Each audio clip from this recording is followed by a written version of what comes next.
I'll try. Thank you. Hi. Before we get started, could everybody check to see if their microphones are on, please? You hear Jen. Hello. Check if everything's on. Thank you. To our CAC meeting, our Community Advisory Committee of the PPACG. We're happy to have you. And do we have any guests? I see a new face, at least for me. If you wouldn't mind, forgive me, introducing. Oh, I'm Sharon Brown, and I'm the alternate, a former council member, and I was the alternate also when I was on the Fountain City Council for the PPACG. So. Great, Sharon. Thanks for coming. I think everybody else looks like a regular. It's great to see everybody here. Well, for me, this is a good time because last month at this time I was in the ER ward with my mom. That's why I wasn't here. So we're really glad to have you here, and you're probably glad to be here as well. So, in the audience, who do we have? If you wouldn't mind standing and telling us who you are. I'm Kevin, the transportation planner with PPACG. Great. Thank you, Kevin. I'm Frank. I'm just visiting. Great. Thanks, Frank. Mark Andrew with CDOT, North Program Engineer. Yeah, we're glad to have you, Mark. And forgive me, I didn't recognize you. I'm Angela Essing. I'm the Joint Land Use Study Manager. It's great to meet you. I apologize. I was gone last month, and I missed your conversation with the group, so I look forward to catching up. Thank you. I'll continue. Rob McDonald, PPACG. Anna Stevens. Great. Great. Roger Armstrong, League of Women Voters. Bob Baker, El Paso County. Welling Clark, Council. Neighbors and organizations, if I can hit the button. John Dick, Town of Monument. Ray Burgess, Woodland Park. And Sharon Brown, Fountain. Fran Pitaro, Colorado Springs. Vince Russenack, Citizen at Large. Tamara Dippner, City of Colorado Springs. David Walker, Manitou Springs. Courtney Stone, Citizen at Large. Scott Turner, Town of Raymond. Hal Moffett, El Paso County. Kelvin Walker, Citizen at Large. Jen Nellinger, and I represent El Paso County as well. Michelle Day, Citizen at Large. Okay, we're going to go ahead and get started, and we finished introductions. One of the things I do have to mention is that we need to alter the agenda some. First of all, I want to move Mark up because I was a little curious as to understand why he wasn't on the agenda since I was so fired up about having him after I heard him speak at the PPACG board meeting. So thanks for coming down, Mark. So we'll go ahead and move you, Mark, to right after public comments, if that's okay. And then we have another item that we need to add to the agenda, and one was our bylaws committee met and went through the bylaws and had an opportunity to discuss some changes. And those have been, I think Rachel was going to pass them out, but I haven't seen him yet. So one of the things I included and wanted to get out was the summary statement that our group worked on, and Jim Moore went ahead and printed out for us. And what I'd like to ask the group to do when we discuss this is take a look at those changes that we want to make to the bylaws and then get your approval to go forward and then do all the wordsmithing on the actual document. So we'll discuss that, and we'll do that probably 4A, if that's okay with you. So with those two agenda items brought forward, are there any other things you'd like to bring up or add to the agenda? Okay, may I have a motion? So moved. And a second, please? Second. This is for the consent agenda, right? Okay. Right. So we had to pull the agenda out of the consent. So all those in favor say aye. Aye. Opposed? Great. Thank you. And hopefully you've had an opportunity to review the minutes. Any changes or additions? Yes, Fran? Yeah, just one. Although transgender is in these days, it's got me as Ms. I'd like to retain my masculinity, if I might. So it's a Mr.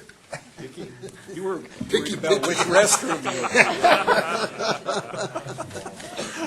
And I apologize, I have no comment on that meeting because I was not here, so. Okay, with that alteration, can I have a first to approve the minutes? So moved. And a second, please? Second. Okay. All those in favor, say aye. One Okay. abstention, not present. Got it. Thank you. Did you get that, Anna? All right, great. Thanks. Okay, public comments. Do we have any comments from the public? Yes, sir. Just one with Anna being new to your voices and faces. If you could maybe hold your hand up for a motion in a second, so she can make sure to get the name. And Jen, you already started making sure she got it, so. Okay, I'll try. Looking You at bet. the And video. Anna, anytime you want us to slow down or you want somebody to repeat a comment, please feel free to ask. Okay, great. Thank you. We're glad to have you with us. Not that we don't miss Jacqueline, but we're thrilled to have you with us. Okay, see, there are no public comments. I'm going to go ahead and Mark, please. He gave a great report at the board meeting, and I thought I was really hoping that we could count on him to be here today. So thank you. Well, thanks for having me. This is great. I try to attend these as much as I can, and please let us know if you'd like updates like this on projects. So we'll try to be here. Like I said, we're here most of the time. So I'm going to mainly talk about what we've got coming up this summer, and then go into the Fillmore presentation and give everybody a sense of really, what we've done, where we're at with the project, and how it's working. So the last time I presented to the board, I asked for a show of hands how many people have driven it. So how many people have driven it? Quite a few. So almost everybody here. So we get a lot of mixed reaction from it, and I think the mixed reaction is we love it because I get through quickly, but it's different and it's confusing, and I think that confusion is it's different, and there's only 3 like it in Colorado, but they're slowly starting to catch on across the country. You're starting to see more and more of these, and the reason you're seeing them is because they're very cost effective and they move traffic. That's really it. And when I say cost effective, you really don't have to build a big bridge like we have at, for example, Woodman and Academy. Very big single point interchange, which we had planned for this interchange years ago, and it really made it nearly impossible to fund something like that. So because we were able to introduce this type of innovative approach, we were able to get it funded sooner. So as I said before, it is an innovative approach. It does move traffic very, very well for the number of lanes that we have. It provides great access to the interstate. We do have a good plan to move pedestrians and bicyclists through, and I'll get into that. And again, stop me if you have any questions. And then, like I said, it provides actually better operations than that single point urban interchange like you see, like at Garden of the Gods, for example. What we had designed was the reverse of that. We actually had the interchange on top, a wide bridge, extensive cost. You can see that it's $20 million less, and so that's really what got the project funded. As far as the flow of traffic, how do you express how more efficient it is? I can walk you through that. So that's going to be the essence of the presentation, and the main reasons why it's so efficient is if you take 2 signals, one at each crossing, a typical tight urban diamond interchange, like you see the conventional interchanges, has that left turn phase. And that left turn phase takes away from the green time for the flow of traffic east and west. So if you remove that left turn phase and allow the left and right turns to turn freely, independent of the signal, you'll get more traffic through on the east-west movement. And so that's really why it's more efficient. And again, it's very simple, just a four-legged signalized intersection that is stop controlled at either end. And then the pedestrians have refuge at those crossings as well. So again, fairly intuitive. You want to turn left to go east or west. If this is northbound I-25 in this direction, and this is up Fillmore Hill in this direction, you're coming northbound, you get off the ramp, you want to go west, you just simply turn left. And it's a free flow condition, so you don't have to stop.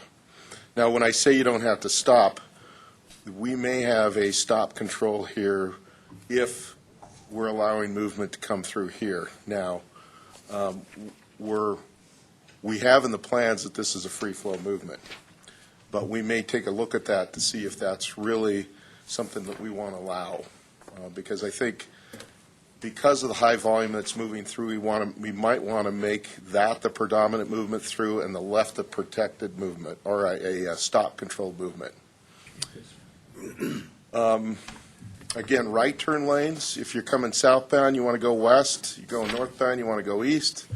A right turn lane, it's a free flow movement. What we have not opened up, and I don't know if you've seen it, if you've driven it, there is an exclusive left turn lane that's not quite open. That'll go all the way back to almost Sinton, and that's going to allow for that predominant heavy westbound to southbound movement. So once we get that fully opened up, I think you'll see even better traffic flow for westbound Fillmore. Mark, could you go back when you made the statement about the predominant movement? And which one is the predominant movement? So again, we've got 3 lanes coming through in this direction. And then if you're coming off the ramp, you're going to have to yield to those 3 lanes if you want to get into the westbound lane. So what we have right now is that is set up as a stop control condition with a signal. The original designers did not intend for that to be stop control, but free flow. In other words, you still have to yield, but you don't have to stop.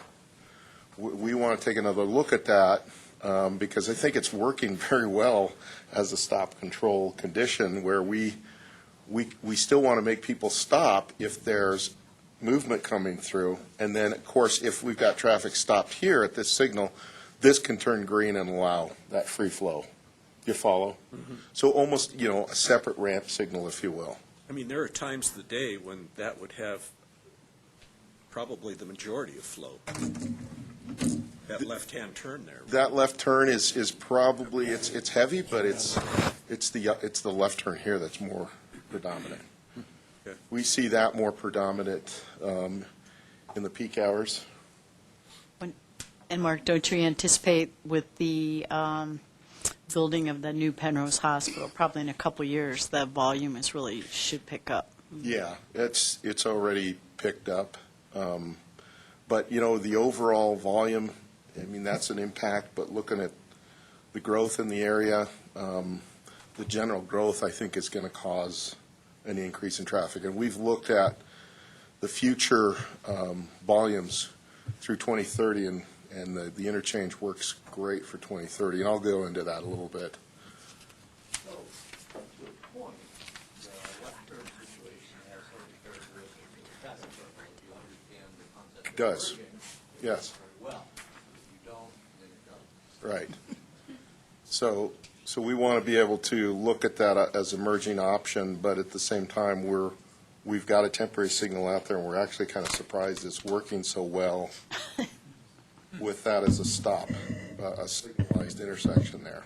So You have some complications in there you don't show. You got Chestnut, right. you got the interstate, you got Sinton, you got Steele. All of those things, if they weren't there, would you just have a normal interchange? We would actually, those close proximity interchanges actually complicates any interchange type. The diverging diamond is no exception. When you have those close side road accesses, you start to get the interchange itself start to fail. So, but they all work.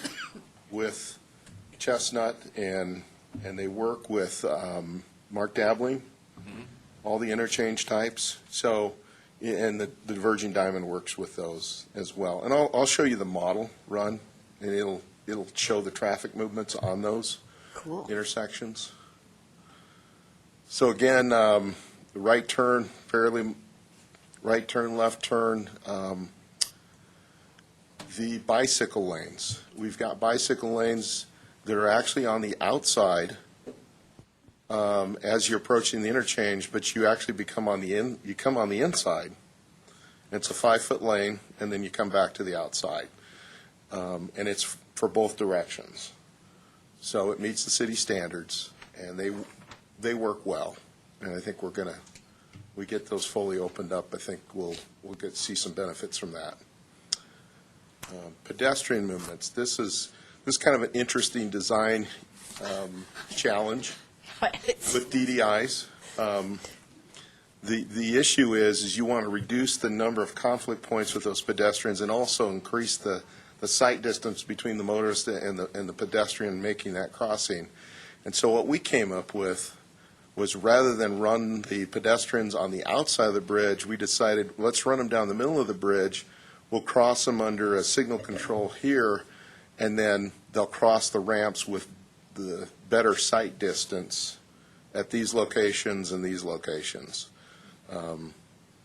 So essentially, it's the best design for the interchange. We've talked to a lot of DDI experts, and I think the pedestrian issue could go either way depending on your type of scenario. So that's the design we came up with. The bridge will be 14 feet on one side, and I'll show you the typical section of that bridge to accommodate a lot of pedestrian movements. One of the things that we looked at prior to the design was the number of crashes that we had, and what we were seeing was a lot of rear-end accidents, some side swipes. We had a lot of accidents on the interstates at the on and off ramps. What we're seeing, or what we think we'll see, is very few rear-end accidents and very few T-bone type accidents. You'll get more of the side swipes like you see in a roundabout scenario.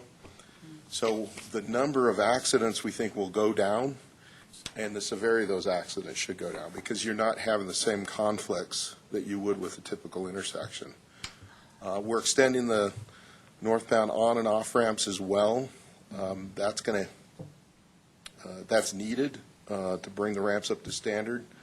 And of course, you'll see as a result of that some safety improvements there. So, and again, one of the things we looked at was the single point versus the diverging diamond, and you can see that this is the single point down here. Like I said, Garden of the Gods, Academy of Woodmen has the same configuration. It's really controlled by one signal. They're very effective, but the diverging diamond with the green means higher level of service, and it actually works better in that 2035 horizon. So we think we're going to get better flow of traffic by 2035.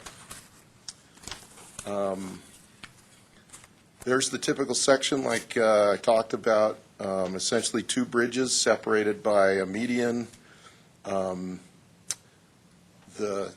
The southerly bridge, that would be the westbound lanes, has 3 lanes, with this as the single turn lane on I-25 southbound. The eastbound would have just 2 lanes, but we have the bicycle lane and we have that pedestrian walkway as well. This was a kind of a rare project in the sense that it was a lot of partners involved. The city, CSU, Springs Utilities, the city really did step up with the relocation of Chestnut ahead of time and did a terrific job getting that project ahead of this project. And we always treated them as the same project, if you will. So we saw that as phase 1. And so it became a great partnership to finish the interchange, with the city kicking in some of their metro funds and PPRTA funds to finish the interchange, and I'll go through that. Did we have a question? Okay. Just a quick schedule. We began construction February last year. In March, we opened up the diverging diamond. And the reason we opened it up sooner rather than later is the phasing was, it's better that you restripe it and then come back and complete your curb and gutter median improvements after you restripe, because you essentially get the traffic out of the way. So that's why we were early on opening up the DDI. And we should have it done by June. We're on schedule for that. Yeah, so it's good. It's a good project. And then not going into a lot of details, but the total cost, including Chestnut, was around $27 million. $7 million of it was Chestnut, funded mainly by PPRTA. And then CDOT's contribution was about 16. And then the Metro funds, the city's Metro funds, about 1.3. And PPACG's Metro funds? yes, PPACG Metro funds, correct. And then PPRTA's contribution about 8 million, and then CSU relocations about 1.3. So there's kind of a breakdown of the contributions. So we had, again, a great partnership in terms of being able to fund this and make this happen. Awesome. So that's Fillmore, and I'll play the. Traffic flow. Many of you have seen this. If you go to our website, there's a good presentation to the public on how to drive a DDI. And so if you have some time, you can go to our website. Just go to CDOT Projects. It'll take you right there. And Amy Ford, our public relations director, has a great presentation on how to drive a DDI. It's really good. I actually yeah, looked did you at see it? Mhm. Can you get that in a Facebook format so I can get it to neighborhoods across the county? Because then people can, I think I'd love it. we might. That would Let be me check wonderful. on that. that'd be wonderful. That'd be good. So I can check on that. So, but that's gone out to the media as well. I mean, I've seen a lot of media coverage on this and how to drive a DDI, and some of it's intuitive, but there are still people that are a little confused, and I think that's going to take some time. So, but it's not unlike the other DDIs that were opened years ago. Expanding. Mark, it's not your project, but isn't there going to be bridge work done on Fillmore over, is it Monument Creek? Isn't there work that's going to go on that bridge? Isn't that Cimarron? When's that going to occur? Yeah, at Monument Creek. We have, On the east side, right? Is that what On you're the talking east about? side, Be on the east yeah. That's where is that You're where talking the over green here? one is? Yes. the city, I believe, has some plans for rehabilitation on the bridge. I don't know. That bridge To the has feet extent. that are moving under it, is what. It's got rockers that appear like they're going to fall down, and it looks kind of scary. Is that what you're talking about? They're called rockers, Bob looks and it scared. looks like the bridge is swayed and moved, but and they're at a quite an extreme tilt. So our staff bridge folks have looked at that, and they still feel it's not in jeopardy right now, but the city would like to go ahead and fix that. And so I don't think it's an emergency type scenario, but it looks awkward, like it's gonna bridge could move sideways. What we want to do is drive awkward bridges. Yeah. And when I say it's the city's, we did own that bridge at one point before the swap. That became a city roadway, and so they took on that bridge. Well, when that happens, is that going to really mess up traffic on Fillmore? I think we're going to be done by then, but I don't know their schedule. I think I can find out, but I'd heard they were going to do a rehab project. When when we leave here tonight, we're gonna find traffic backed up all the way to Fillmore and through. Is this project causing that, or are there other issues that are causing the backup going north? On I-25? Yeah. My opinion is what we're seeing is a lot of congestion between Garden of the Gods and Fillmore because we've got a heavy southbound on-ramp movement at Garden of the Gods. And we're looking at options to either put ramp metering there, and my thoughts are we probably should extend the auxiliary lane or the ramps to connect between Fillmore and Garden of the Gods, but that's quite a ways, and it's expensive, and we have to get into the Elston Bridge and widen that to do that. So this is northbound we're talking That's about? for southbound. Now northbound, what I'm seeing is slowing before you get to Fillmore, and it opens up after you go under Fillmore. Could it be the And bridge work that's causing that? Or? I don't think it's our bridge work. I think the short acceleration lane that we had there was causing some of that. At Fillmore, the northbound acceleration lane, or on-ramp. Well, you've got a 55-mile-an-hour speed limit. I think that's through what's there, too. doing Yeah, it. it drops Everybody's down slowing 10. down for the 55. I think you're seeing some slowing, but I get most of my slowing between Bijou and Fontanero, northbound. And it could be ramp metering, it could be a problem with oncoming traffic at Bijou that's causing a lot of that. So a lot of the congestion we're seeing is can be taken care of with ramp metering potentially. We did a ramp metering study and identified several locations where they would be good candidates. And so that's something we want to look at and incorporate if we can find funding for it. With that said, there may need to be additional ramp work, widening, extending ramps, that type of thing, because a lot of the ramps just don't have the capacity. If you stop traffic on ramps, you're going to get backups. So We have the 6 lanes, we have Fillmore done, we have all of this, and you're thinking, we're good for another 10 years. We're going to zip right through the city, and you don't.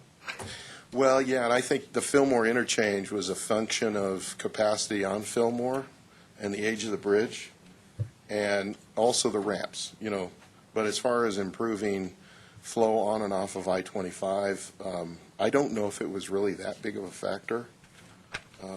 Cimarron, I think, will be more so, but I think if you look at the entire urban section of I-25, we do have eventually plans to add a 7th and 8th lane, and that funding is not there. But before we go there, it's probably $100 million plus to do something like that. We want to look at ramp metering, which would be considerably less and more effective initially. So. I also think, do you think there's some learning curve going on right now? I mean, I'll just speak for myself. The dance on and off of Fillmore and crossing over, because I do use that interchange, or that DDI, and it's just getting used to it, where the traffic flows. And I know that I am going more slowly than I normally would, when I used to cross over Fillmore. Right. So just that whole making turns, getting on ramps I'm a little more hesitant right now. I think once everybody gets used to that and the traffic patterns become a little bit more familiar. And I think that's going to be the case, though. I don't think we may see a little bit increase in speed, but I think they're really intended for lower speed traffic anyway. Which is okay. Which is okay as long as we can get the traffic moved through. I drove it last night at 5 and both directions, and got stopped at Chestnut and Mark Dabbling. But as soon as I cleared Mark Dabbling or Chestnut, I got through. So one of the things that we've had to do is time the offset between those signals. So when we don't want to stop traffic at both signals, and I wanted to get to it. I know time is limited, but the question was how does these two side road accesses affect the interchange, and they do. And so one of the things that we may look at is connecting a fiber optic line between the two signals here and here at Chestnut, and having them operate as one signal, essentially. So they're working together rather than, you can do the offset timing, but it's not always accurate. And you can maximize the traffic flow with a signal system called, we've done it up in Woodland Park. It's really an optimization program that you implement. I don't know a whole lot about it, but so we're looking at that to increase that traffic flow. Would that increase the dwell time per signal light? The what time? Oh, the dwell time, how long it's red or green? Yes, yeah. So it'll register traffic and it'll be able to adjust, I think, if that's what you're saying. So for example, if we start to see a lot of backup on Chestnut, it may adjust the timing on Chestnut potentially. Dynamic response, okay. Right. So some of those things we need to incorporate, but bottom line though, it's working very well, we think. It's going to get a little better when we open up that third lane. Great. All right. Have to have some interesting markings because someone's going to, oops, I got to get over and I can't get over. Yeah, and I think that's just Write it out. learning where to be. The traffic, this was talking about the northbound traffic being slowing down, and what I've seen is the traffic coming on the interstate trying to get over into the Garden of Gauze, and they're conflicting with the traffic coming on the northbound ramp off of Philmore. And that conversion point is I don't know, is that going to be an issue with the extended ramp that you're going to have towards it? You're talking about the northbound, this conversion point right here? No, the conversion point. On the interstate. From Fillmore to I-25. Right here? Yeah. So extending the ramp will actually get motorists up to speed, be able to merge into traffic without slowing that outside lane. So I think I've we're going to noticed see that a already. benefit. It's been helpful. Yeah, I think we're going to see a benefit there. That's pretty close to Sinton Road, is it not? Isn't that Sinton Road? There's Sinton Road right Sitting there. Right yeah. there? and Yeah. Yeah. I really need that Facebook ad so I can get it out to people Okay, how to address okay. it. Yeah, we can do that. That And would be great. Yeah, that was a great slide or presentation that our PI director put together, which on how to drive it. Is there any? Oh yeah. And a question Tamara. on the sidewalk, so you're facing at the interior or the center. Is there any issues with comfort level with traffic going in both directions on either side of you? Is there a barrier of any sort? There or is. a raised sidewalk? There is a barrier. So, yeah, so right between the pedestrian and bicycle lane, there's a raised barrier there that's a type 7 barrier that's, Good. It protects pedestrians from bicyclists. right. There's something to be said for But that. the bicyclist, yeah, Ways. like most They're traveling bicycle fast. lanes, they're not protected, so. All right, well, that was it on Fillmore. I was going to give just a brief update on what we've got coming out this summer as well, if there's time. Great, if you could, please. Yeah, we're going to try and get, I'm not gonna get into especially a with lot of Angela being here, I details. want to address any questions. Okay. Great. But I did provide a handout on projects that Projects, we've got awesome. coming up. Actually, I like the These are map. the entire region, but if you'll focus on the backside, in the middle column, you'll see county, and if you see El Paso, that's the projects that we've got coming up this summer, and what we're really looking at is an overlay through Manitou, an overlay on I-25 south of Cimarron, or south of Nevada down to Lake. That'll be night work. We've got some signals that we're replacing and repairing throughout. Of course, we've got the Cimarron-Fillmore interchange. We've got some guardrail that we're placing on I-25 south of Fountain. And then the on-ramp at Academy, South Academy, northbound, it's got a very short ramp length. We're extending that. So, and then we're finishing up a lot of work on Powers with the auxiliary lanes that we built. We're adding more. And then we're converting Powers from Platte to Fountain from 4 lanes to 6 lanes. We're already underway. And then we're finishing up the southern overlay section down on State Highway 16, down there from Bradley down to State Highway 16. So a lot of work on Powers this summer, and then, yeah, a lot of work in El Paso County. So Those auxiliary lanes on Powers really make a big difference. yeah, they do. Yeah, it's easier to drive it, isn't it? Yeah. Mark, forgive me, do you have this electronically? I do. Okay. Yeah, I can provide a PDF copy of that. If you could send that to Rachel, please. Yes, I I'd can. love to be able to offer this to some of the people that I meet with. Sure. Great, thank you. And then just real quickly, I'm not going to go into any details, but if you want to read up on the Manitou Springs projects coming up and the Cimarron, we put out these flyers on Cimarron.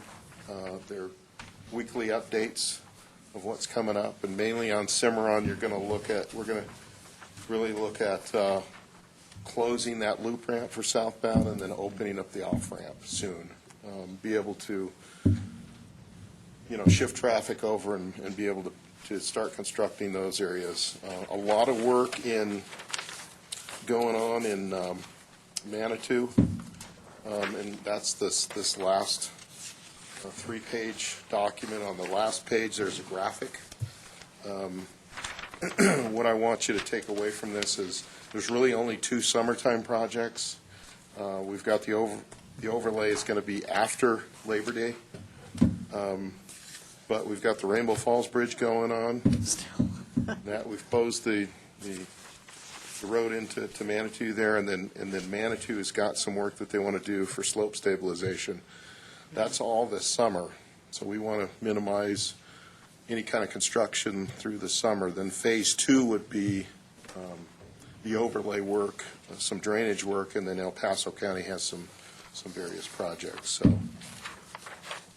November, you finished the Old Ranch Powers interchange, and it's been 4 or 5 months, and it's kind of like it's always been that way now. You look back and, okay, we're moving on to other projects, but there was a lot of well-done work there, and really appreciate Sure. what you guys did there. Yeah. It's perfect. Thanks. I'll bring that back. We're actually not done. We have to. We ran out of temperature last fall. We have to come back and seal the bridge deck, so that'll be done on the weekends. We shouldn't interrupt traffic very much, but we'll be done fairly shortly. It's been there for 10 years now. Yeah, it is flowing well. I noticed research is really backing up. Everybody's taking Powers now, so that's another project that we need to consider. So, all right. Where else in the state do they have this converging diamond design? They've got one on US 36, and I can't tell you exactly where that is. Okay. And there's one in Grand Junction area. Oh, okay. And we were the first to design it. Those two finished us. They finished earlier than us. Utah has several. Missouri has quite a few. I think there's probably 30, 40 across the country now, if not more. That one on 36, is that by the Flatirons Mall? I think so. Oh, Is that right? Okay. All right. Well, Mark, would you mind just sticking around for I will be here. 1 minute? And the only reason is that I actually took notes on Dave's presentation as well on Okay. Cimarron. So I wanted to go ahead and raise that. So I'm going to skip to part of the report that I heard. So Mark presented on the Fillmore progress, and I wanted to wait for you to speak. I also wrote down that speed levels are changing on Union Boulevard from 55 to 65 between mile markers 130 and 135 they're changing on Powers Boulevard. on Powers. We're looking at the section from Dublin all the way up to 83. So that includes the Old Ranch interchange, that includes Union Briargate interchange. The main line, when we open up a project like that, we increase the speed. We have to do a speed study, and the traffic is going 65 through there Anyway, so if they're doing 65, generally, we'll up the speed limit there. Now, it's designed for 65. oh, I didn't realize To that. be higher. Powers Boulevard, That part of Powers used to have a higher speed We- limit way back then when. 65? Oh. I don't know about 65. I thought it was 70 from 83 to Old Ranch. It At used to be one- 60. It was never above 60. Yeah, I was going to say, I've lived up Yeah. there. I don't remember. I don't remember it being 55. but Okay, that's- because it's easy to speed, so, but with that said, we may only increase the speed from Research to 83. I mean, what we don't want to do is send 65-mile-an-hour traffic through the Research intersection, at grade intersection, so that's something we'll look at. And I did write down, there was some question about the safety issue at Research and Powers, and that there's no overpass planned anytime soon. Right, Okay. so yep. The other thing I wrote down was that on I-25, trying to expand quantity to quality, and that you're going to have a special truck. CDOT already has a special truck in service, and Oh, offering assistance and service, which I thought was way cool, but I haven't seen the truck yet. But what they do is they also have a professional towing service that in order to get the traffic off the road, which during the winter I'd be a real big fan of traffic moving off the road, especially Greenland. right. And Yeah. and so that we're going to recognize this truck, and it's called, is it Tismo? It is, so. Okay, I did write this correctly. Okay. TSMO is Transportation System Maintenance and Operations. Really what it means is, what can we do without spending a lot of money to get accidents cleared quicker, traffic moving better? It could be VMS boards, it could be signal timing, it could be a lot of things that are fairly simple to do or use innovation to do. And one of the things that's come out of TSMO is we recognize that every time we have an accident, that causes about 30% of our congestion. So if we can rapidly clear accidents, we can reduce that congestion or that travel time on I-25. So we've introduced a courtesy patrol all the way up and down I-25. In fact, we have a incident management team that is dedicated to I-25. And then also the major routes in Colorado Springs, but I-25 is their focus. So you'll start to see more courtesy patrol out there to clear accidents quicker. Awesome. Hopefully, we'll be able to get some data on that to show that it's actually working and providing a benefit. We do also have, as part of the Cimarron interchange, a courtesy patrol also set up. But because they overlap, we'll probably let the CDOT courtesy patrol govern over accidents on I-25. Great. I thought that would be very interesting for you all to hear that. So you have a question, Scott? Is there any more discussion, has there been any more movement on finishing off Powers into I-25? There's been a lot of interest with the development up there to finish that. And the urban renewal tax that has been put into play is primarily to go towards the Powers Boulevard connection. And then the PPRTA has on their B list 31 million. It's not real money yet. But you combine those two, and it's still not enough to complete that section. But there's interest to at least do the interchange at I-25 and connect it to Voyager. And the city's working with the developer and CDOT and Federal Highways to look at an option to build that interchange and then stop it at Voyager. So it would be a system-to-system interchange, a big complex. It did not score well. Oh, okay. And Look, I don't know if you're aware of it, Flying Horse, I think they were given like $500,000 to dig out your development, the powers. They're in the process of filling it back in right now, completely, so. They're not filling in where we did the grading. They're filling in where, on the south side of Powers, to build up their development. So the By the grading. golf course, all the way through the golf course area, that whole trench is being filled in with. Okay, that may be true. Yeah. So there's two grading projects. The one that we did was through Northgate that the state paid for, not federal funds, but we paid for to get that project moving along in terms of getting the utilities accommodated. That section is not being touched. Now, the section through Classic, where they did do some excavation, CDOT does not own that right away yet. We have a commitment in the annexation that has to be given to CDOT once we get funding for a project. So they're at their will. Their property owner can do what they want to do within a certain extent of the, or certain, commitment in the annexation agreement. So I think they're able to move that dirt around. They're about half done. Yeah. Which I think is fine, because when we build it, I think it's mainly, we're going to generate a lot of excess fill material rather than have to import it.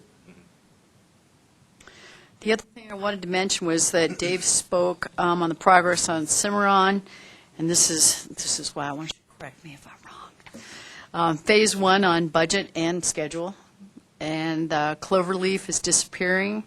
The traffic configurations are changing, and the shoulder's going to be reduced. There are many night shifts are scheduled, which we see. And I wanted to let Courtney know there's some trail adjustments, and something I asked Dave about was a lot of people are unsure about the signage on the trail, about how much farther it goes or if it's totally cut off. So they're not trying to get down there. And I asked Dave if he could please look into the fact that some of the signage might need to be revisited, Okay. just so we can get an idea about how far the trail extends. Yeah, and if it's, we've got a link on trail impacts Okay. with this handout, and if it's not explained there, we need to explain it and then also look at signing as well. So we'll do that. And then the Cimarron handout, if you look at the last page, there's a Phase 1 look ahead. I'm second to the last page. It says Phase 1 look ahead. This is what's coming in April, May. So yeah, like Dave talked about, the loop ramp's going away. We're opening up a batch plant, and then we're going to shift traffic on a new section of the bridge on 24. We did one lane Cimarron into downtown, and it's working. We're not seeing a lot of backups from that. So Bijou's hopping. use what? Bijou's hopping. Okay. So Okay, that's some of that. People are avoiding it. Okay. Looking for Plan B. Yeah, they're getting to downtown. I think that's good. So, all right. Well, Did I catch everything? I think you did. I got something to add on to that. Anybody who knows artists that likes anything involved with cavalry and Buffalo, Highway 24 from I-25 to the Garden of God entrance is going to be, right now we're working on it to be designated the Buffalo Soldier Memorial Highway, the first of the section in the United States. Good. So if you're missing a Buffalo at the Colorado Springs Airport, you may see it over here. Okay. Don't put that in the minutes. What is the policing authority of the courtesy patrol? Do they have a policing authority? They do, because they work with law enforcement. So they'll be State under patrol. the state patrol? I believe, I'm not sure how the agreements work, but I know they have to have that arrangement set up with law enforcement. Because 500 years ago in Colorado, the state patrol was called courtesy patrol. When I was growing up, they called it the courtesy Oh, patrol. nice. Okay. State patrol is a new term. Sure. It was not around at that time. You'll look here over 400. Thank you. Yeah, oh, yeah, 400, yeah, thanks. Great. So if you want any information on that, I can refer you to I our was just kind of website. curious what the, Yeah. yeah. Thank you so You much. bet. I appreciate it. Thanks so much. Okay, rather than totally finishing up my report, I realize Angela's here visiting with us, so I'm going to skip just to the 2A I had down. I had a conversation with Kevin. Angela presented at the last meeting, and I was really sorry to miss that. I know there has been a lot of interest with the joint land use study that's going on and the policy committee that's meeting.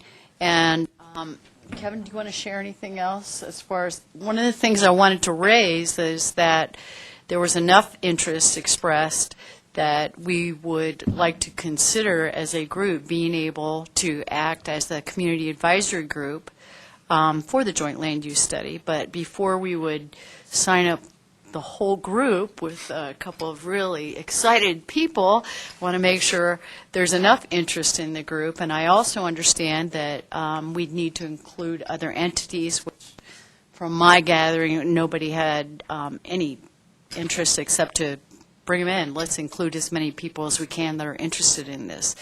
So, Angela, do you have anything you want to raise? Great. Well, please join us.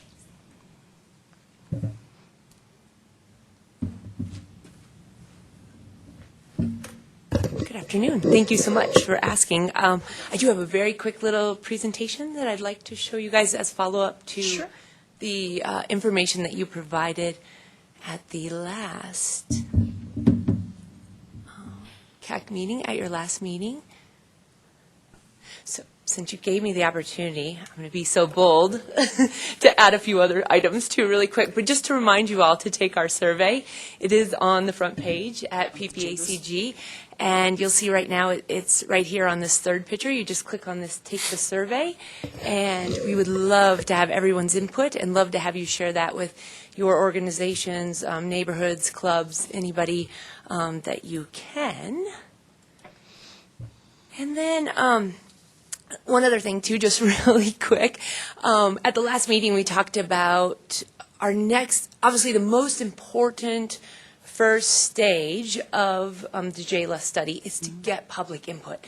This is absolutely incredibly important to us. It sets the stage for the entire study and how we move forward. So we're doing that by the survey. We just completed our town halls. We did all 4 town halls. We had a very successful town hall last night with El Paso County. Oh, telephone town hall. Rachel's saying, make sure that you know it was a telephone town hall. So these weren't necessarily public meetings. We called random phone numbers within the counties and asked people to participate and had very good participation last night. So now the next step is to move into the Speakers Bureau. And I think Rachel challenged you at your last meeting to come up with groups in your areas where we can make the biggest impact. If there are groups that we can come talk to, we've obviously, as a staff, have compiled a list. The technical committee for the study has also approved our list. But if there's something we're missing or something that we can add to it that would make an incredible impact, we'd be happy to present to those groups. So again, please think about that. If you do have somebody you would recommend. Where are the groups located that you're going to? So they're in Fremont, Teller, El Paso, and Pueblo counties. Typically, where are they? Who are they? And Oh, which are the groups? So we're to simplify it a little bit. They are groups like the area city councils, the area planning commissions, also the county planning commissions, those type of groups. We have a meeting with Kono coming up here.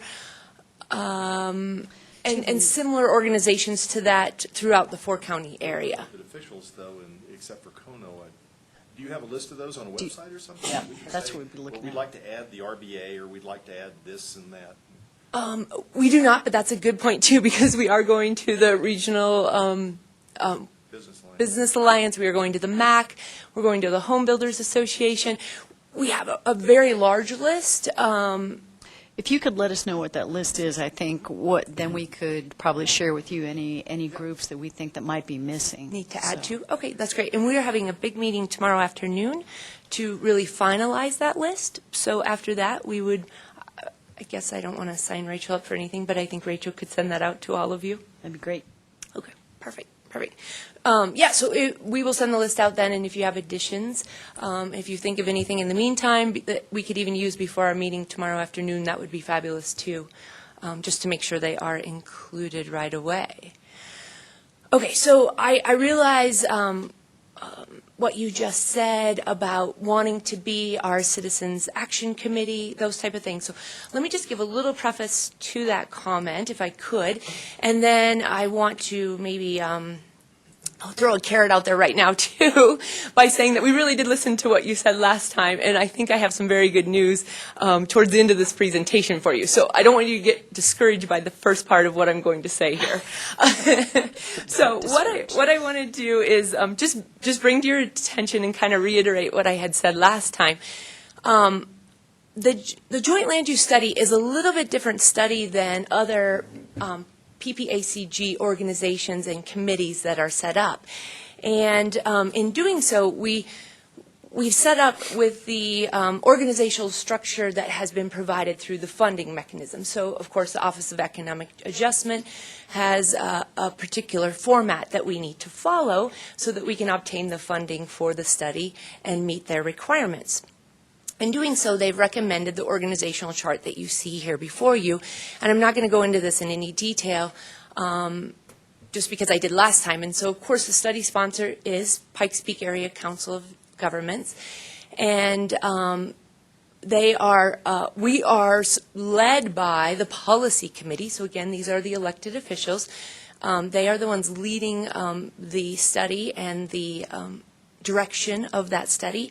Then they are supported by a technical committee, which are absolutely the professionals in the various industries that can help with the study. And then finally, those are supported by the working groups.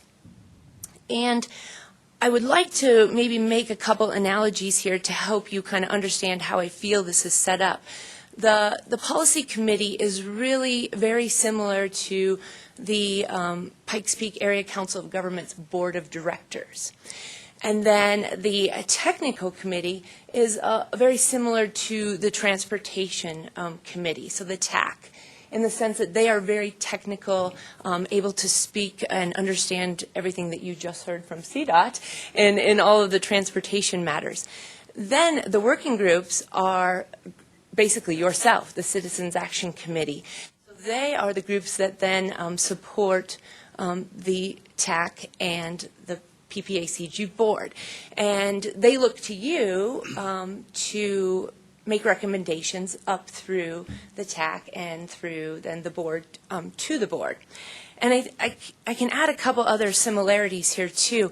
If you're familiar with the Regional Business Alliance, they are supported by similar organizations. Also, they have the MAC, which is the Military Affairs Council. And so the Military Affairs Council has meetings just like you're having here today, and then they make recommendations to the Business Alliance. And so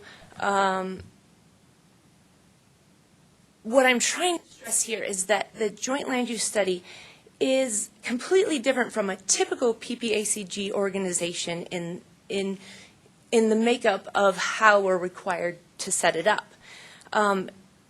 PPACG board has one representative on the policy committee, and that was voted on by the board. And so Turner Smith from RAMA is the representative for the policy committee, and he's done a wonderful job so far. We love having him on there.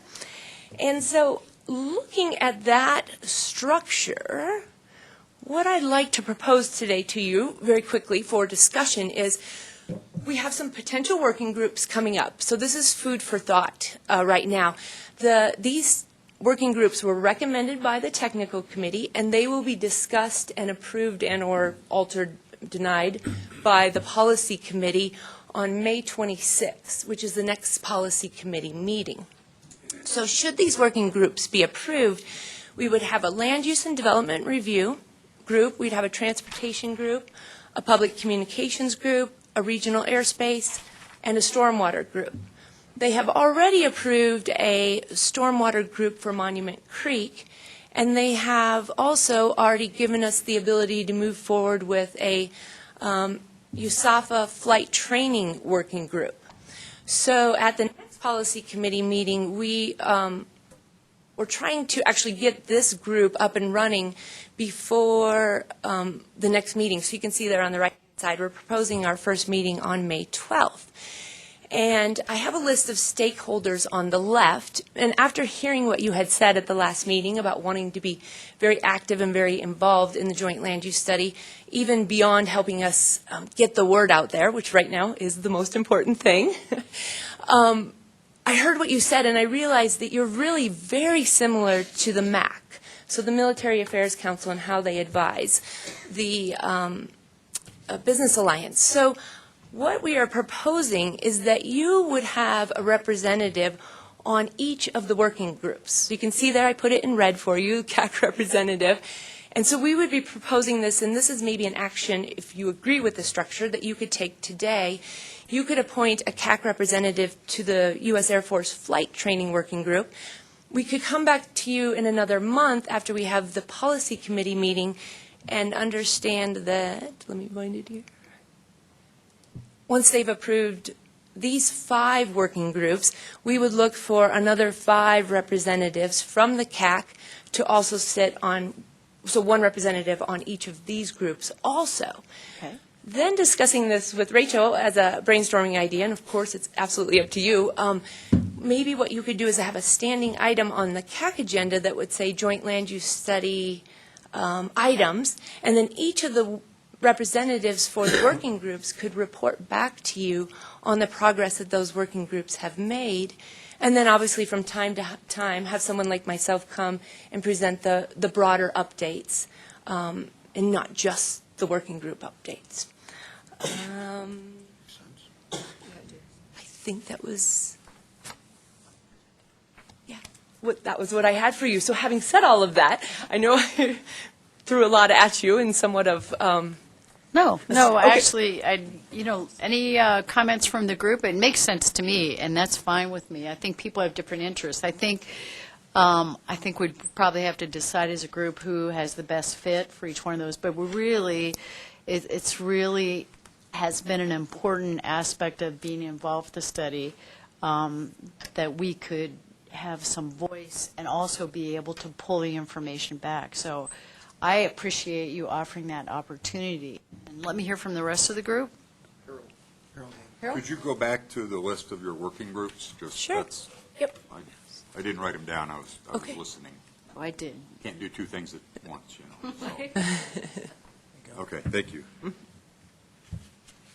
I guess I'll make my comment. I was one of the ones last meeting that was pushing pretty hard on trying to utilize the existing expertise, the existing interest, the level of knowledge of this committee.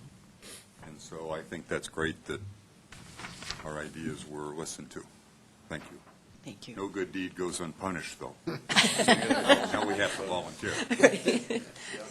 And I think the only thing I would mention is that since there might be multiple people that are interested in a group, maybe a couple of people that share or with jobs and everything else that this group has going on. So if that would be okay with you, having a representative, most of the time it would be the same person, but on occasion we support each other and there will be multiple people that have interests. So we would appreciate that opportunity. We really encourage that because that helps us keep the committees going, and we're Good. doing the same thing for the policy and technical, so that would be great. Great. Do I have another comment, Vince? Yeah, I'm having a hard time grasping this. I did this in the Air Force for 2 years, exactly what you're talking about. This is a little more expanded.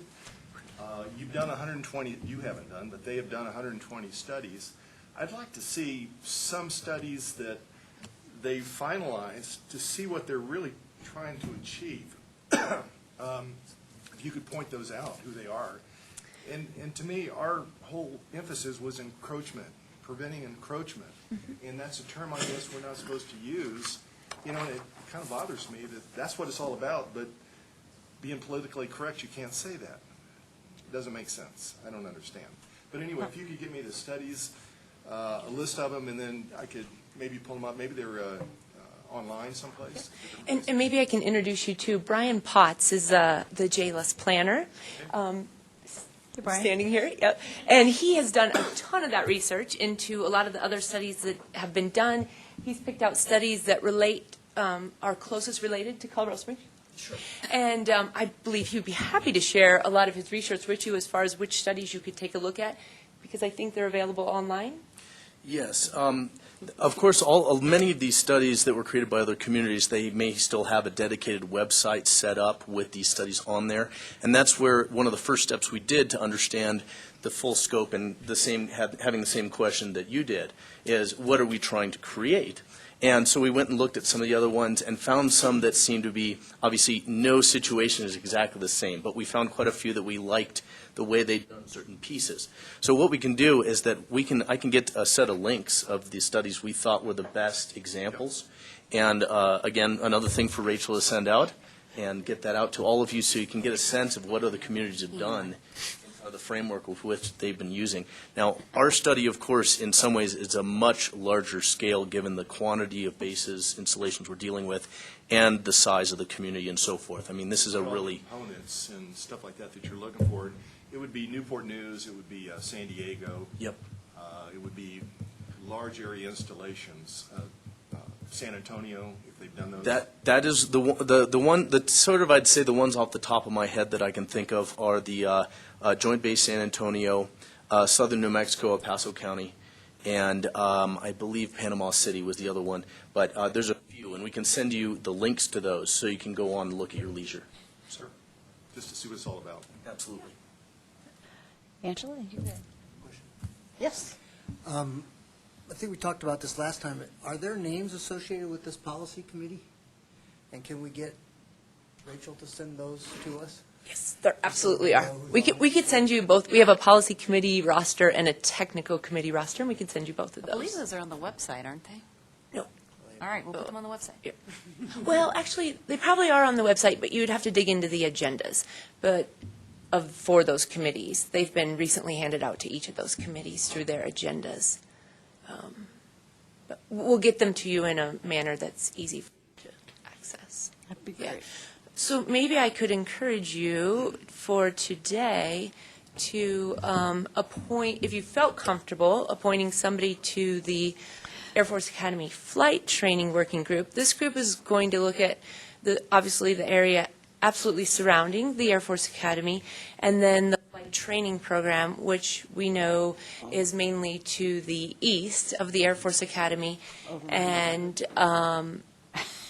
we're looking at all types of factors. We're looking at safety factors, we're looking at noise factors, we're looking at the developments that have been approved and are already entitled by the city and the county, and then how do they function today. We want to make sure that the Air Force Academy can maintain their mission, and yet the communities can live in a community that they find acceptable to them too. So that's kind of what that group's Would you going to mind look at. if I collected interest from people and then we got back to you as quickly as possible? Because I'd hate for people that, we have a couple that aren't here, I hate for people to not have an opportunity. Yep. So if you don't mind, we will have somebody at that meeting, because you're talking about my neighborhood. Okay, nice, which is great too. And I have gotten particular interest from absolutely one of your members. So if it's okay, I will forward that to you also, because I That's do fine. think you should Thank take that you. into consideration also. So. Okay. That particular issue really piques my interest. I grew up in the Air Force Academy, so know a lot of folks who fly around the circle. I live down in southeast of El Paso County, and I am dead center on the flight line for the airport. Okay. So I get them literally right over my head. They can't see my house because I'm under the belly of the plane. I knew that when I bought the house. I never thought to the airport about changing the flight pattern and stopping the airport. The Air Force has been flying training planes there since 1958.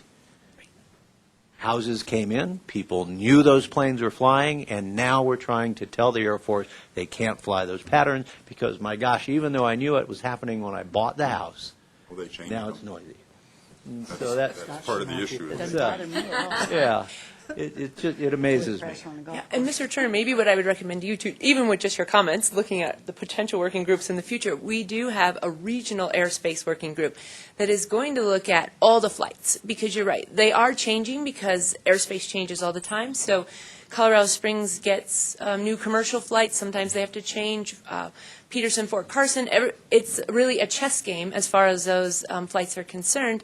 And the regional airspace working group is going to kind of look at that chess game and how that plays out and within the community. So, yes. Great. Thank you very much for coming. And if we're going to, if I can see a show of hands that by consensus our participation occurs in the working groups, if that meets our needs, can I see a show of hands? Awesome. Okay. Thank you very much. Thanks again for coming. Okay, the only other, I think that was it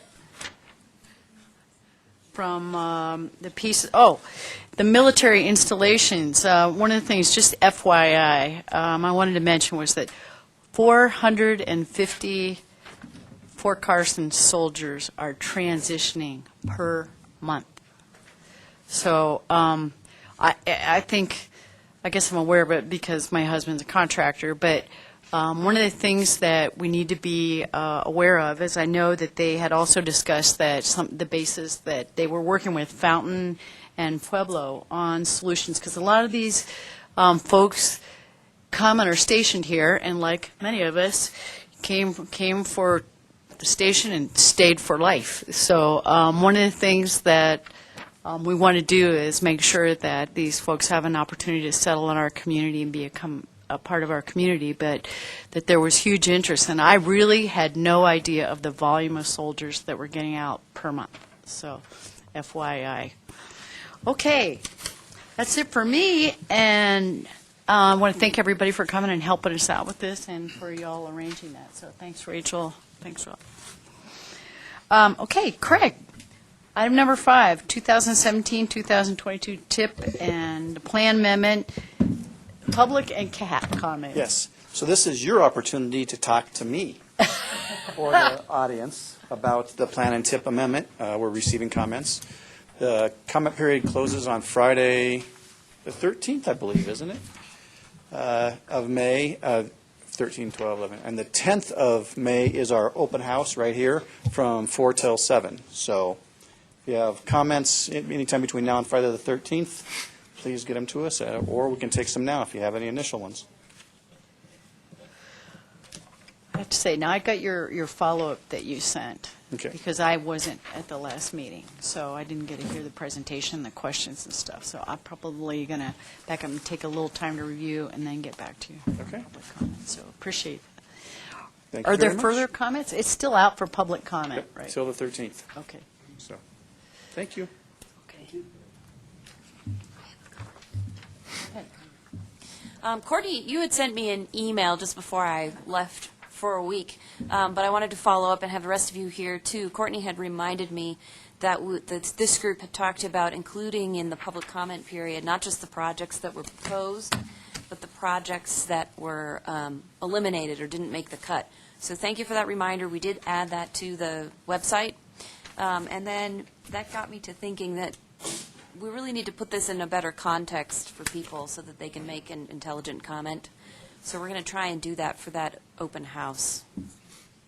You know, what were the goals of the plan?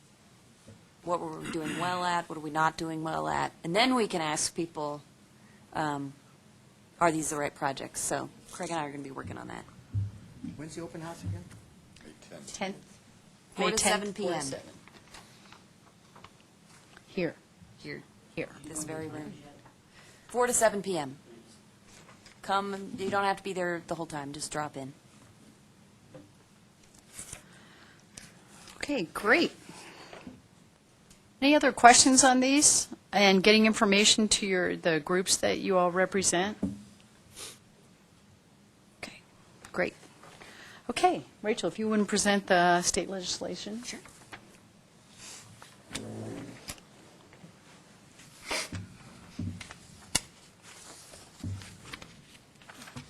Good afternoon, Rachel Beck, Policy and Communication Manager. We are closing in on the end of the state legislative session. It wraps up on May 11th. So we're starting to see bills either move very quickly or just kind of sit there because the legislature is at the point where they have to decide that they don't have enough time probably to look at all of the proposals, which are they going to move through and which aren't they.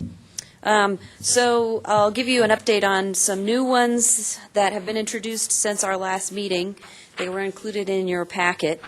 The most notable, of course, is that the hospital provider fee legislation has been introduced. We've all been waiting for that all session. It's actually two bills. The first is House 1420, and that creates a Tabor-exempt enterprise to administer that hospital provider fee. And then the companion bill is House 1421, which allocates those funds made available by the reclassification of the fee. And those funds are designated in order. First to the Highway Users Tax Fund, then to the repayment of the State Severance Tax Trust Fund and the Local Government Severance Tax Fund. Next to the reduction in the amount of fiscal year 16 through 17 public school finance negative factor. Some of you may be familiar with that. It's a pretty complicated system, way of funding schools. And then lastly, to mitigate tuition increases at state-supported institutions of higher education. Those are currently awaiting a date for their second reading on the House floor. Questions or comments on that before I move on? Are there any positions yet that PPACG has taken on these? No. Are there any that you would expect? No. I would be surprised if the board could come to a consensus, but that's just me looking in my magic 8-ball. So we'll see. Were it to pass, the monies, where would the highest priority be? Is it transportation? Yes. And then how much, is there a percentage that would be used for transportation? There is a dollar amount. State treasurer must transfer the $50 million to the Highway Users Tax Fund or the lesser of the full amount, which is to be calculated by the Legislative Council staff after they make estimates of exactly how much would be made available if the fee is reclassified. So the second, third options could get nothing. Is that correct? Yes. That's the way I read that, because it's 50 or the lesser of the Lesser, total. yeah. So, yeah. Okay. What was option 2 and 3 again? In the list of places to get the money, number 2 is repaying the State Severance Tax Trust Fund and the Local Government Severance Tax Fund. Number 3 is reduction in the negative factor at primary schools. And do we know how much of backlog there is in those two severance tax trust funds I don't think so. that would absorb? Because this is going to be promoted to the public as it's going to save the schools, as opposed to actually taking legislative action and fixing Amendment 23 so it actually functions properly. That's what we're going to sell. That's what we're going to hear. It's going to save the schools, and not a single penny is ever going to dribble down to it. That's the fifth priority. And so, Pardon? I say that's at the bottom of the list. it's number 4, but that's what we're going to see. That's what the Blue Book is going to talk about. We're going to save the schools one more time. So, Oh, I know. I mean, it's going to a vote? No, this is not going to a vote. Where is that? Is it still in committee? Yes. No, I'm sorry. It's out of committee and it's waiting for a second reading on the House floor. So if we have comments on this, what's, go ahead and get hold of Your House representatives. our House. And then when it goes to the Senate, it'll get a committee there and you can speak to those people as well. Okay. Speak up. This sets a very dangerous precedent. Well, this is why we probably won't have a group that does that. But the provider fee, you know why that, does everybody realize why that exists? The provider fee? That allows us from and that's why this is our state in voodoo. But forgive me. But one of the things that it is it allows the hospitals and the state to be able to draw on federal reimbursement for Medicaid. And it's not a bad thing. It was a way to figure out how we were going to take care of people in our state. And so, bottom line, but here it is being moved around to take care of the issues that we've created over the years. The problem is trying to decide what those priorities are. So I agree. Well, and living with Tabor. It's living with Tabor, and how we can make it work as a state. So that's what it exists for, which you go, okay, the places where the money's going to go is totally unrelated to the reason for the provider fee, but if it makes our state run, it makes our state run. So I can see that I would send a letter, probably to the same effect, regarding the schools being at the bottom of the list, since we're not don't seem to want to fix it. Will there be a lawsuit?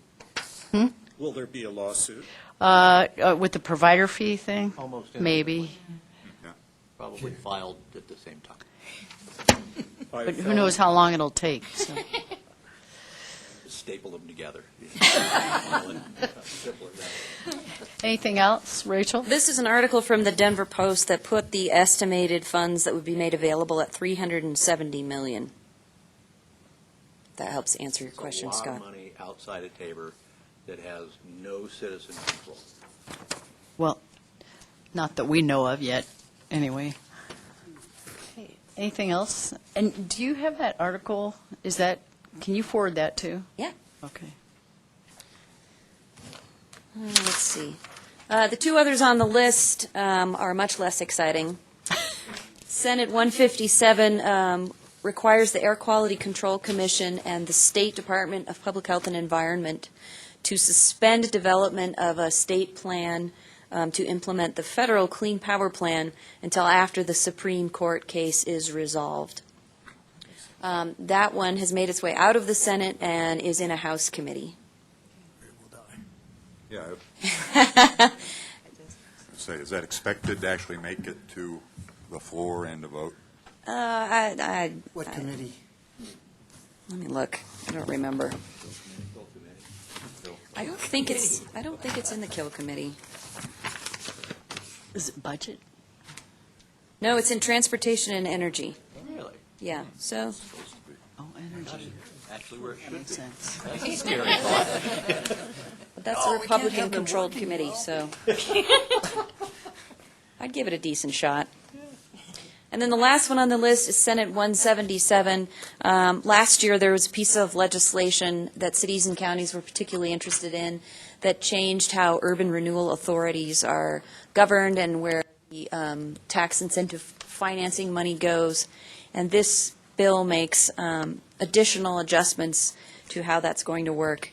It did make it out of the Senate, but that has been assigned to the Kill Committee in the House. So we'll see what happens with that one. And then some quick updates on a couple of bills that we still are seeing go through the process that the board has taken a position on. House 1031, the board voted to support. That one addresses Transportation Commission membership. It would do a study to determine if the districts need to be changed. And that one has moved out of the Appropriations Committee and sent to the Legislative Council. That just happened last week, so I'm not entirely sure what's going on there, to be honest. But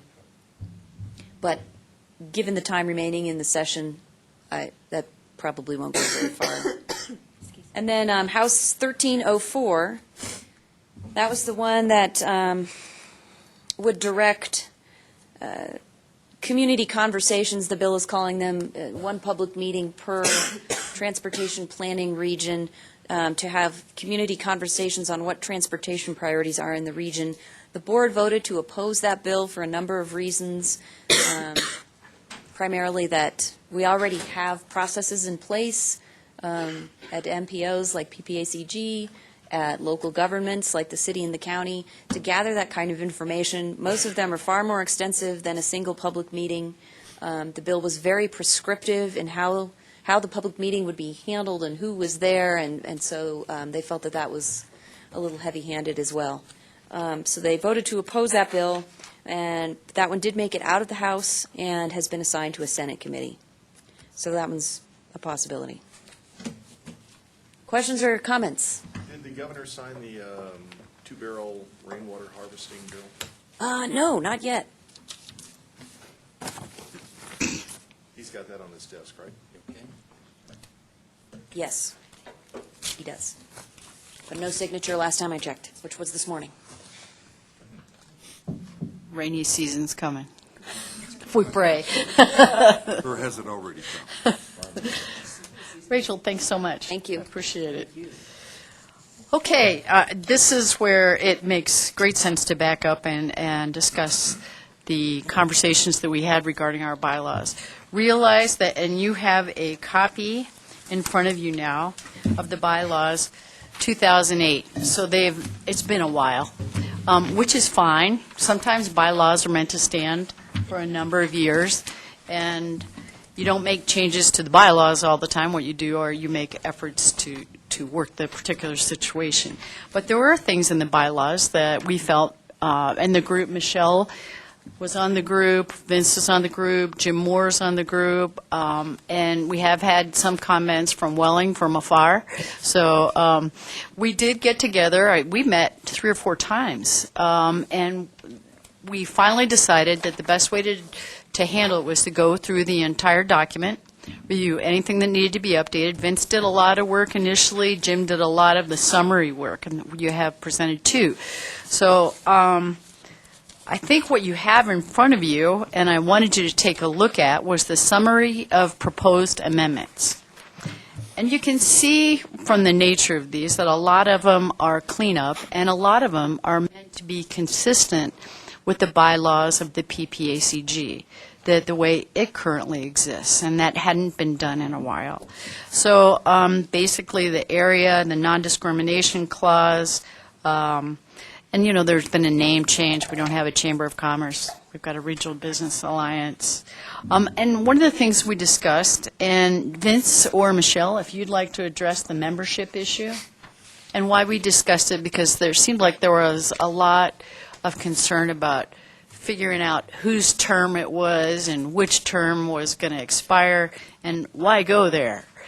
I mean, it didn't make sense to us. So there was consideration, if somebody's put on the board, even if it's to cover, or put on our committee to cover an existing slot, then once they're on the committee, they would match up with the next either December 1st start date, or is it July 1st start date? June 1st start date, which we are all on that cycle. We did have a discussion about putting everybody on the same start time, end time as far as terms, but after we listened to Jacqueline and Rachel about the drama that it causes, Anna, we're giving you a break here and you didn't even know it, to get a hold of the member groups that we serve, it was going to be just a logistics nightmare, and we thought, okay, that's fine, can turn over 2 times a year. But that person would serve their full terms once they clocked near the December 1st date or the June 1st date. So, I mean, a lot of this was common sense once we discussed it. So, any comments? Michelle, Vince? I could go into this a little bit. I think this kicked the whole thing off, bylaws revision. Way back 500 years ago, when this first started, everybody, their term started, I think it was the 1st of December, 100%. So what happened is that somebody would leave in May, or somebody would leave in August, or something like that, and then they decided, well, we'll start them in August, we'll start them in May, we'll start them in February for a 3-year term. So a couple of years ago, Jason and Jacqueline, I guess they got together. I think Jason did most of the work, and he said, oh my gosh, this is so hard. What we're going to do now is we're going to take those people that are on the second half, and we're going to move them to the end of November, and we're going to take the people in the first half, and we're going to move them into the end of May. So now we have 2 classes times 3 years. So there's 6 different classes that you really have. So the question came up, Michelle, her term expires in the end of May, and I thought, well, she can't be really nominated for an officer because she's leaving. Well, maybe she's not leaving, I don't know. But she hasn't been extended yet, so she isn't an official extendee in the program. So she cannot be considered. And then the other part is that I came in the end of May class, takes 6 months to really understand what's going on.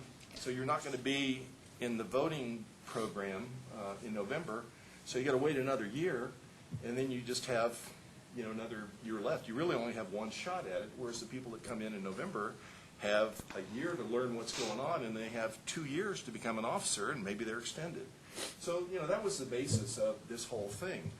And my going in position was, let's move everybody back to where they should be, either the end of November, or let's do something new and bring them into May. I think it's a lot easier to get people to come in March, April, May than it is in October, November, December.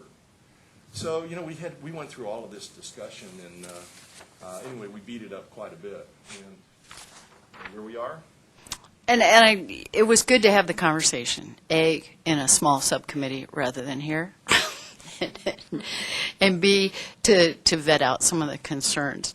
One of the things we also discussed, which is not in our bylaws, and this is in reference to the topic that Vince brought up, was that if we have somebody, first of all, you can pretty much serve your 2 terms with representation, with going ahead and approaching your, like me going to El Paso County, you can pretty much serve your 2 terms unless you've been a total slacker and you're not doing your job, and then we would help you out the door. No, I'm kidding. But, for the most part, your willingness to serve is appreciated by those groups, and it's certainly appreciated by how active we've been. So it's really been exciting to be a part of this group. So if there's a problem with you serving out the rest of a term as an officer, then we would, on that particular situation, go to the PPACG board and say, okay, beg forgiveness, we'd like to keep this person on to the end of the year so they can serve out their officer term.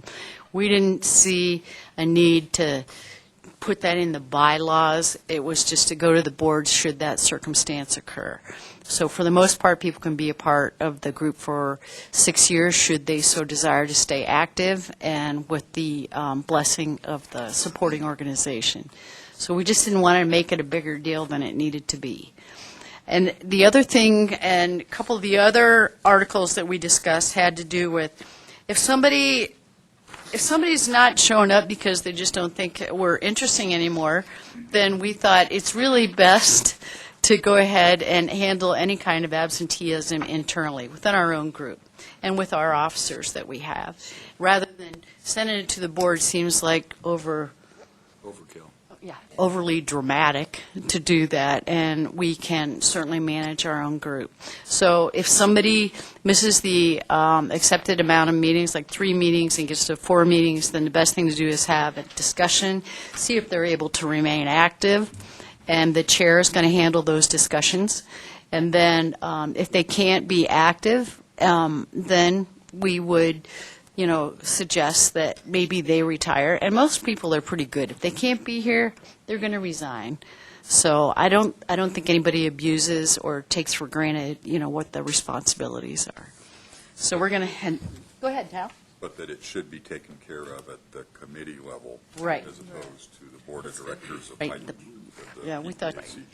Yep. Got it. And I guess one of the things too is we went back to the 6 classes.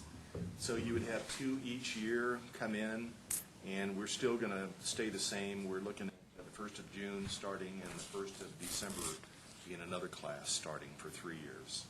And something that, go ahead, Bob. On point, if a person comes in and you're thinking the person's going to be in the June 1st class, but a government doesn't act on their acceptance until let's say August, okay? Are they going to be then in the December class? Is that the way you Yes. got it? Okay. We're going to err on the positive rather than, shorting their term. The problem is administratively trying to cycle people through, all the times during the year. If you were to do that, it just becomes an administrative nightmare. The other kinds of things we talked about were vacancies and appointments, midterm appointments, like we just discussed, but selection of officers. If, for instance, that, and we handle this pretty well, and I've seen it handled for at least my first term very well, if for some reason that one of the vice chairs can't serve or the chair can't serve, then automatically the first chair would go to chair for the remainder of that term. Second chair would go to first chair, and then we would elect a second chair. And there are a lot of things I think that can be handled with that small group or executive committee, whatever, group of officers as far as covering the meetings. And on a rare occasion that the whole gang is out of town, then you call your former chair, right, Bob? That would be good. Or, nah, we don't cancel a meeting. Yeah, go ahead, Scott. I did have one question for clarification Sure. on the ascension of officers. Mm-hmm. So let's say that happens, we lose a chair, everybody moves one chair to the right, and we elect then a second vice chair. That's only in the event that that's happening during a term. Right. Okay. During a term. So then that person that is elected to the second vice chair position to fill that space. Right. To serve out the remainder of the term. Right. Will that count against them in the number of terms they can serve, or it's simply a space filler, and then if they wish to stand for election the next time, it would be as if that was their first elected cycle? Right. Okay, great, thank you. We had one other thing, too, we didn't talk about is you need a year vacancy before you can Did I skip that one? to the board again. Yeah. So if Jen went over to citizen at large from the county, she can't do that after 6 years. She's got to wait out a year before she can come back on the board again. One of the, Can't just cycle back in another position. yeah. And the rationale for that was we didn't, moving around so you can be on here for half your life was not the goal, I don't think, of bringing in citizens from the committee. It was to change it up, bring new blood in, bring new interested parties in, that kind of stuff. So I think the rationale was to change it up. But then there are some times that the organization that you support or that you represent may not be able to find a representative on their own, and if a person's willing to do it. But to have that year interim, just so you can give somebody else an opportunity in that particular entity an opportunity to bring forward a new representative. So we didn't, there has been some discussion that some committees just churn the same people all the time. And that's really not what the goal was, I think, of PPACG, to have a committee representation. So that's why we put that in there. Officer positions, I think we covered that. Selection of officers. Because the December meeting is what I refer to as a Hail Mary meeting, yes, we meet if there's something to discuss, and no, we don't if there's not. It just so happens the last 2 years we have had business we had to accomplish. So we've had a December meeting. But one of the things we wanted to do is make sure that the election of officers gets backed up, and so the nominating committee can have that done prior, so we can get that done in November as opposed to counting on that December meeting. Sure. Make sense? Sure. One of the things, I think all these were great, and Vince, it was a great recommendation, and thanks, Michelle, and everybody for the input that we got, and Jim and Abstentia. So one of the things I wanted to ask your all's indulgence on is that, so we have an opportunity, if you believe that these amendments make sense to our bylaws, and you have a copy of the older bylaws with you as well, that we'd like to take a little bit of time to make sure that they're wordsmithed correctly and are consistent with the PPACG bylaws. We don't want to make any mistakes. So with your indulgence, what I'd like to do is ask that we get a motion to approve the amendments as written in the summary, and then that allows us, if we approve these, to go forward and present the wordsmithed document to the PPACG board at the first of the month. So it won't delay the bylaws changes any more forward. Yes? I would like to see the red line copy from this to what we're proposing be sent out to all of the members? Would that work? Sure. Great, great. And if you have any final comments, that would be awesome. What we wanted to do is get the meat out to you today and show you what we were thinking and the logic behind that. Any other discussion? Yeah, Vince? One other comment, too.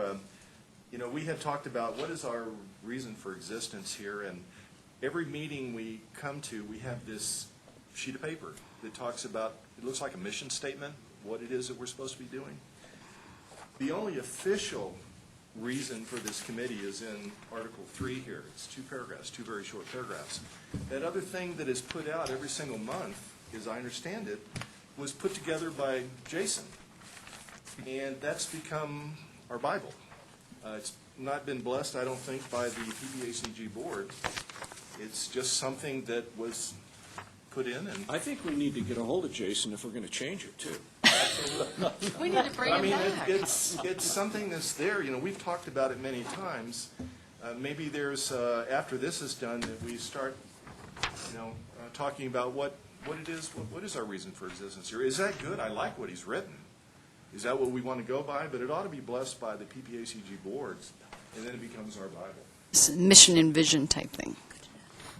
And that makes good sense. I think what we wanted to do was, and we discussed this in our subcommittee meeting as well, but that may, other people, the people that served on the bylaws committee might choose to serve on that group of interest, to provide some input. So that's where we can always raise that topic. I think it is awesome that we had an opportunity, and we are going to have an opportunity to serve on the joint land use.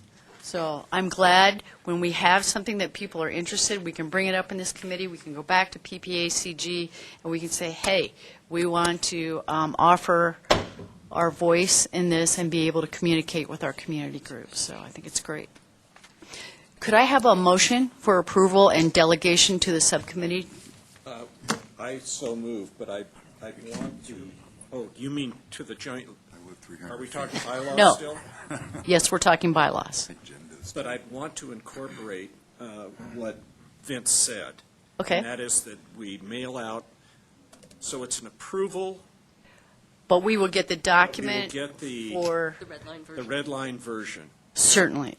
And maybe feedback from the red line version. I mean, it'd be easy to reply to. Yeah, review and comment on it. Yeah. Don't reply to all. Right. Yeah, don't reply to all. Meeting qualifications. We can't do that, actually. That's a violation of open meeting laws. Yep. We can't discuss business like that will be acted on in email. Do we have to do it this month, or can we wait another month having sent that out? I mean, Well- it's 2008. No, and the only reason I said that is when I was giving my report to the board, because I am following up on something that we started several months ago, is that I said we should have this completed by, I mean, it's not a big deal to wait a month. I mean, we can wait a So month. that would be like having a email meeting, and we can't do that. Can't we propose that we are going to approve these recommendations contingent upon finalization of language? In other words, Second. move it forward. That's fine. We can move it forward, and then you Yeah. can see the red line version. It's up to you. What I want to do is make sure that we get on board and move this forward. We've been at this for several months, so go ahead. I think you're fine with that particular motion, and we tag on that ratification occurs at our next meeting, and that's when we actually adopt them. I think bylaw changes have to take 30 days anyway. And so if we make the motion, that way the governing body gets to see it, make any input. We may need to discuss that at the next meeting and ratify it. Yep. Or do they want us to come up with a final version and say here, as opposed to this is a draft? I'm fine. They Sorry, probably I'm will nodding. do You that. can't hear me nodding on the microphone or sitting next to you, can you? Vince, you're correct. They want to see what the committee is recommending. They do not want to see an interim version. The violation of the Closed Meeting Act is not what Vince said. Vince just wants a copy of the red copy. Yeah. It's the input from all of us back to you. By email, it's not correct. supposed to happen. If we respond at all, yes. If Yep. you respond to an individual, Right. Any more As long than as two. it can't be 3 people that are appointed. It could be 2. So his original thing about we could approve, like you was wanting to do, you can approve it based upon what you've seen and still get the red line copy and move forward. Yeah. That's still an option. It's a great option. I don't mind getting all of the comments once we get the red line version done. Well, you do have a motion and a second, if I remember. Yeah, there you go. Or we can delay it a month. We can vote. How can you restate your motion so we get it correctly on the record? So Anna, for Anna. I move, Anna, this is Hal Moffett. I move that the CAC approve the bylaw revisions as stated in the summary of proposed amendments, contingent upon finalization of language which will be shared with all members. Oh, that's not what Thank you. I know. I second it. Okay, any further discussion? What is contingent on the, what does that mean? It's they want to see the red line. You get to see the red line. Oh, so- And make Okay, so comments. as long as you send out the red line, then it's approved. Yes. And you as a committee member, then at that point, if you saw something horrific and you said, this isn't right, then you could get a hold of the chair and say, hey, there's something wrong with this. I don't agree with this. We revisit it. Then we Right. revisit it A at the month next from meeting. now. Exactly. And you make that decision. Okay. I got a lot of help, no problem. Okay, all those in favor say aye. Aye. Opposed? Thank you. So am I putting this on the Thank you next for everybody who agenda served or on that the committee. board's next agenda? So that I did not. Appreciate that. Yeah. Thank I you. was No, looking, I agree. wanted to be there at your meeting. I was planning it. It's on my Yes, calendar. but I was hang in on a second, let's rally this Bluebonnets and Just take- one this meeting back here, so Anna knows we're not gone. When we were going over the joint Land use, land use study thing. great. Vince was very close to asking a question that bothered me, and that is, this is an immense project It's huge. by a whole bunch of people, and I'd like to see what the information is going to produce after it's all gathered. I'd like to know what What they're going to do with it? What the outcome's going to be, or the goal of That's- the outcome. Is there a way to go somewhere to find that out? Listen, I have been involved in a couple of these also, and read too many of them. And what it basically becomes is a recommendation by this group to local governments about what they can do to change their codes, their regulations, et cetera, in order to facilitate the use of the military mission. And so it's basic, it doesn't have the force of law, it is simply recommendations back to each of those governments about what it is that they're trying, what it is they can do to either regulate or not regulate or do whatever. For example, I wrote a whole bunch of sections on lighting around airports and light encroachment and those kinds of things and how they bother operations at airports and that sort of thing. And so they go back to the county and you say, would you consider requiring light standards to have cutoffs? And that any light within this zone has to have a cutoff, has to be turned down or dimmed at 8 a.m. or 8 p.m. or whatever. And those are the kinds of recommendations, but they don't have the ability to force them on any of those jurisdictions. Just to add to that, I was involved for a couple of years of actually preparing these and doing studies and actually hearings at different bases. And what the main thing was the accident potential of an aircraft coming in, military aircraft it was all about, aircraft coming in and taking off and also their flight patterns. And the second part was noise, the generation of noise. And it all revolved around the potential of encroachment. If people were to build Can't in use these that word, areas. though. Huh? Can't use that word. I know, but that was when I was doing it. Quote, It was encroachment. And if people encroached in certain areas, the base could be shut down and you could lose that whole military installation like they did at Lowry. The encroachment out at Houston prevented the space shuttle program from going there. They brought it out to Schriever, and when Schriever was built, they tried to prevent that by having a buffer of a mile around Schriever so that people couldn't build and, they wouldn't have to shut down that installation. They had enough land out there, and they were able to pre-plan for that kind of stuff. So that was strictly accident potential, noise. They might have added light on top of that later on, but Yeah, there's others. There was one in Utah where they were building basically the backup servers for the entire military missions, and that was going to require major transmission lines for electrical power.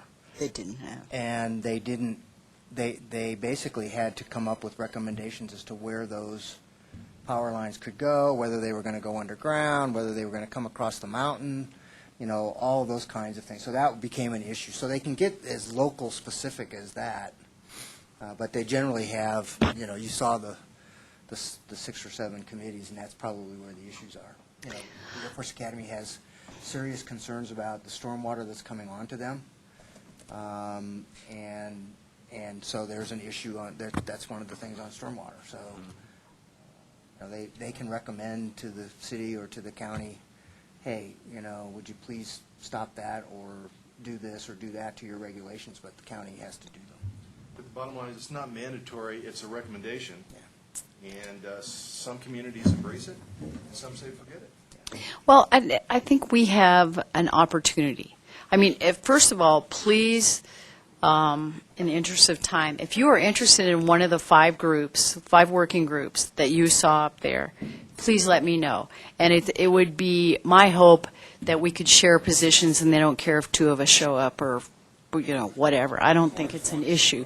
The biggest thing is we expressed an interest. If we don't want to be involved, that's a choice. And you as a CAC member, if you really don't want to be involved with that particular Joint Land Use Committee, then you can choose not to participate, and that's fine. Or if you don't have the time to do it, don't volunteer to do it. But if you are interested in one of these working groups and having a voice, then speak up. Let me know which one you're interested in, and we'll try and get the names to her and say these people are going to be showing up for this meeting. And if you have any questions, please let us know, and we would look forward to those people bringing back the information that was shared at that working group. You have a comment? I have a request. While we're back to talking about the joint land use study, I have this stack of flyers about that survey that we really want as many people as possible to take. So if any of you have places you can distribute this, please take as many as you like, and that would be really helpful. Rachel, can you get me a PDF of this? Yes. Thank you. Again, I do have one Same comment. thing. Sure, go ahead, Hal. You got to let me know. I can't see it. One of the questions in my mind is there's an existing working group called the U.S. Air Force Academy Flight, et cetera. Is that one of several that will be around regional airspace? Is it one of 2, one of 7, one of 19 working groups? I mean, Okay, I thought it was just one of 6. yeah, well, see, it's got regional airspace is the big bucket. Yeah. She said that there's one for the U.S. Air Force Academy, and there'll be another one for INT or others down south. Is there only 2, or there are 5 of those committees? There's got to be one for Fort Carson, doesn't there? Yep. Yeah, I mean, For butts. I think it's important before we all volunteer and say, absolutely, we're all in. I mean, I think that this committee has a role, and it should be a very clear role, and we should be involved. Doesn't mean we have to be on every working group if it's not something that makes sense. That's my opinion. What's the level of effort involved, and is that a sub-working group under that main working group? Those types of questions, I think, are valid. Now, I know it's early, but... Okay, what other questions? I've got level of effort. How much how much energy is it going to take to participate in one of these working groups? How many more committees are there? I think that's the key one. Yeah, what's the hierarchy of the committees? Are the working groups like a master working group and then subs underneath it? That's not decided at this point. What she Sound told like you are some general categories that have been determined thus far. As we finish this initial public input process, Some working groups will come out of that. There are some working groups that are just being designated. For example, there's a Monument Creek Stormwater, some sort of, help me out with the name, Kevin, you know what I'm talking about, right?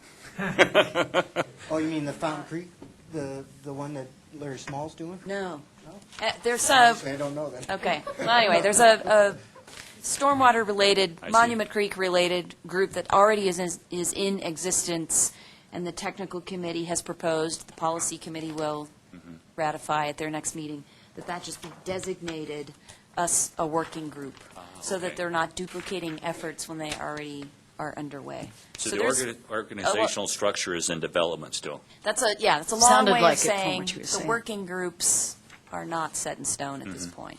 What is the period of time from now until when the recommendations are made? When does that happen? It's a 2-year study period. Okay. So 2-year final report or 2-year study period, and then you start working on a report? 2-year final. Yeah, it's adopted by the end of 2017. That's pretty tight. We never make it. Okay, I'll go ahead and address Angela with those questions, because I think it's good to go ahead and have some kind of a relationship anyway. She was really good to come back in today and explain and already come up with some options ahead of schedule, with us not having to have a resolution before the board saying we want in. Okay? All right, any other issues or any items you want put on next month's meeting? If I can do an update on the age-friendly city initiative, transportation committee, strategic plan thing, and just kind of talk over what we've worked on, that would be good. And whether it's me or one of the coordinators that does the presentation, but we can get in touch about that. Well, how much time do you think it'll take, Courtney? Oh, gosh. It depends on how much you guys want to talk. Probably no more than 10 minutes. Sounds good.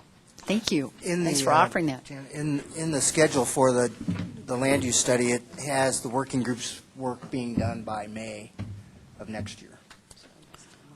Oh, because then it gets down to drafts after that, I bet. Exactly. Jen, Yeah. my term expires at the end of next meeting, and I've asked to get back on the committee. I think I copied you on the email. Uh-huh. I haven't heard anything. I don't know if there's anything more I need to do. There isn't. Okay. I can tell you there was correspondence about you today. But we're not going to tell you. My ears were burning. Well, if it's bad news, we'll wait. It's fine. I don't think it's an issue. Just Okay. want to make sure I'm not forgetting to do something. No, that we're not going to just say no, leave the meeting? We're going to take your coffee away next month. Thank everybody for coming, and thanks for the participation, and we stand adjourned. Thank you.